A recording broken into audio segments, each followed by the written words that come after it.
The honourable member for Calgary-Glenmore.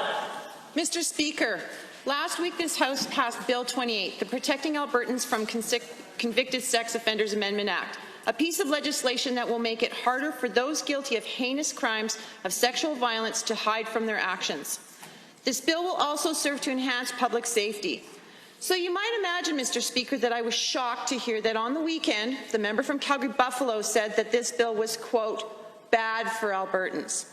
To the Minister for Service Alberta, could you tell this House why this bill was in fact necessary and why the member is so very wrong?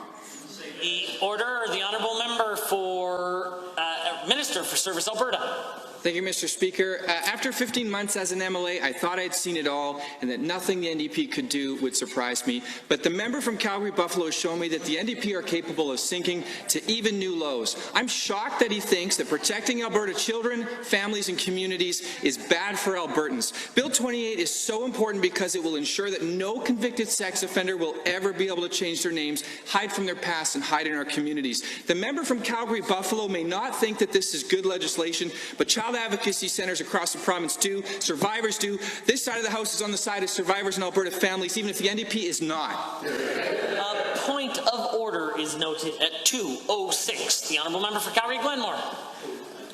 Given, Mr. Speaker, that the member for Calgary-Buffalo in fact said that, quote, all of the UCP bills are bad, and given that this government has passed many urgent and necessary pieces of legislation, including the Protecting Survivors of Human Trafficking Act, and given that this presumably means that protecting vulnerable Albertans from the horrific crime of human trafficking is also, quote, bad for Albertans. To the Minister of Justice, can you explain to the House why this legislation was necessary, what it does to protect vulnerable Albertans, and why the member should reconsider his apparent opposition? The Honourable the Minister of Justice, Solicitor General. Mr. Speaker, there's jumping the shark, and then there's jumping the shark NDP style, Mr. Speaker. That bill is so important to protect human trafficking in our province, Mr. Speaker, and protect those that are vulnerable, combating human trafficking, Mr. Speaker. On top of that, let the irony of this situation sink in.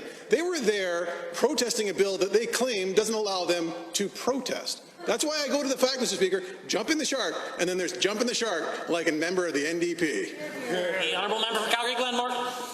Given, Mr. Speaker, that this government was elected on a platform that made significant commitments to help combat sexual violence, and given that vulnerable Albertans deserve these additional protections, and given that sexual violence in our society disproportionately affects women, to the Minister for Culture, Multiculturalism and the Status of Women, can you tell the House why these pieces of legislation are important to vulnerable women in our province and what kind of message the opposition member is sending by opposing them?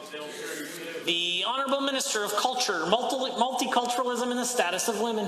Thank you, Mr. Speaker, and thank you for the question. During COVID-19, especially with isolation and extreme stress, there's obviously been a greater risk of domestic violence. So we've supported important initiatives like the Domestic Violence Leave Program, women's shelters, transitions programs, and provided an additional $5 million to ensure women and children can isolate in safety.